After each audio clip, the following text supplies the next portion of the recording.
बिस्मिल्लाहिर्रहमानिर्रहीम, अस्सलाम वालेकुम। जैसे कि इन सीपीओ का हम आप लोगों से पहले तारुफ़ करवा चुके हैं कि ये प्रोडक्ट पत्ता लपेट और तने की सुंडी के ऊपर बहुत ही कमाल के रिज़ल्ट्स रखता है, लेकिन ज़रूरी था कि जो लोग इसको इस्तेमाल कर चुके हैं उनसे पूछा जाए कि फ़ील्ड के अंदर इसके किस किस्म के रिज़ल्ट्स आ रहे हैं। तो आज मैं अपने गाँव के अंदर एक और फार्मर जिन्होंने इन सीपीओ का इस्तेमाल किया उन भाई के पास आया हूँ ताकि हम इन सीपीओ के बारे में पूछ सकें कि इसके कैसे रिज़ल्ट्स है। सब तो पहले तो मैनू यह दसो ना कि पहले तो मसाइल आंदे किहड़े सन?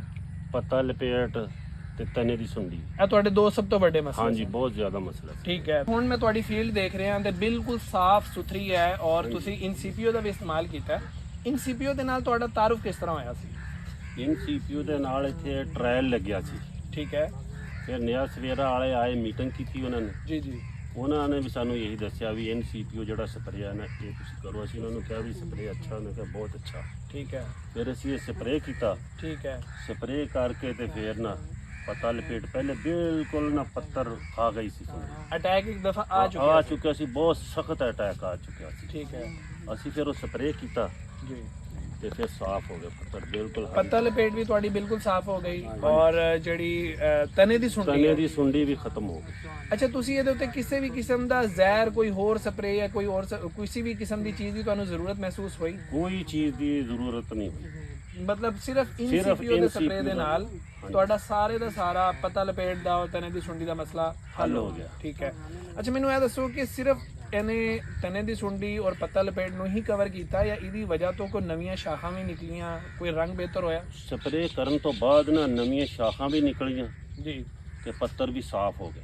ਠੀਕ ਹੈ। ਔਰ ਤੁਹਾਨੂੰ ਐਸਾ ਲੱਗ ਰਿਹਾ ਹੈ ਕਿ ਇਹਦੀ ਵਜ੍ਹਾ ਤੋਂ ਤੁਹਾਡਾ ਬੂਟਾ ਸ਼ਾਖਾਂ ਜ਼ਿਆਦਾ ਨਿਕਾਲ ਰਿਹਾ ਔਰ ਝਾੜ ਜ਼ਿਆਦਾ ਆਏਗਾ? ਬੂਟੇ ਨੇ ਸ਼ਾਖਾਂ ਵੀ ਜ਼ਿਆਦਾ ਨਿਕਾਲੀਆਂ ਅੱਛਾ, ਤੇ ਝਾੜ 'ਚ ਵੀ ਬਿਹਤਰੀ ਨਜ਼ਰ ਆ ਰਹੀ ਹੈ। ਮਾਸ਼ਾਅੱਲਾ। ਪਹਿਲੇ ਦੀ ਨਿਸਬਤ ਬਿਹਤਰੀ ਆ ਰਹੀ ਹੈ। ਮਤਲਬ ਅੱਛਾ, ਇੱਕ ਹੋਰ ਚੀਜ਼ ਹੁੰਦੀ ਹੈ ਕਿ ਜਦੋਂ ਵੀ ਅਸੀਂ ਕੋਈ ਸਪਰੇਅ ਜਾਂ ਕੋਈ ਦਾਣੇਦਾਰ ਜ਼ਹਿਰ ਪਾਉਂਦੇ ਆ ਉਹਦੇ 'ਚ ਸਾਨੂੰ ਲੇਬਰ ਬਹੁਤ ਜ਼ਿਆਦਾ ਪੈ ਜਾਂਦੀ ਹੈ।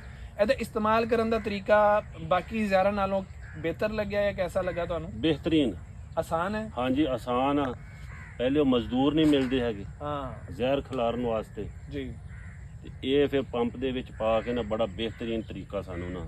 ਔਰ ਜਿਸ ਤਰ੍ਹਾਂ ਬਾਕੀ ਜ਼ਹਿਰ ਹੁੰਦੇ ਨੇ ਕਿ ਪਹਿਲਾਂ ਇੱਕ ਸਪਰੇਅ ਕਰੋ, ਫਿਰ ਦਾਣੇਦਾਰ ਜ਼ਹਿਰ ਦੀ ਐਪਲੀਕੇਸ਼ਨ ਹਾਂਜੀ। ਕਰੋ, ਫਿਰ ਦੂਸਰਾ ਸਪਰੇਅ ਕਰੋ, ਫਿਰ ਦਾਣੇਦਾਰ ਜ਼ਹਿਰ ਹਾਂਜੀ। ਸੁੱਟੋ, ਉਹ ਟੈਨਸ਼ਨ ਨਹੀਂ। ਨਹੀਂ, ਉਹ ਟੈਨਸ਼ਨ ਨਹੀਂ। 20 ਦਿਨ ਤੇ ਇੱਕ ਸਪਰੇਅ ਕਰੋ, 40 ਦਿਨ ਤੇ 40 ਦੂਸਰਾ ਦਿਨ ਸਪਰੇਅ ਕਰੋ ਤੋਂ ਔਰ ਜਾਨ ਤੁਹਾਡੀ ਦੂਸਰਾ ਛੁੱਟ ਜਾਏ। ਸਪਰੇਅ ਕੀਤਾ ਬਿਲਕੁਲ ਬਿਹਤਰੀਨ ਹੋ ਗਈ। ਇੱਕ ਆਖਰੀ ਸਵਾਲ ਮੇਰਾ ਤੁਹਾਡੇ ਤੋਂ ਇਹ ਵੇ ਕਿ ਤੁਹਾਨੂੰ ਇਨ ਸੀਪੀਓ ਔਰ ਸਜੈਂਟਾ ਤੇ ਭਰੋਸਾ ਹੈ? ਹਾਂਜੀ, ਅਸੀਂ ਅੱਖੀਂ ਜੋ ਆਪਣੇ ਦੇਖ ਲਈ, ਅੱਗੇ ਵੀ ਅਸੀਂ ਸਪਰੇਅ ਇਹੀ ਕਰਦੇ, ਸਾਨੂੰ ਇਹਦੇ ਤੇ ਭਰੋਸਾ ਹੈ।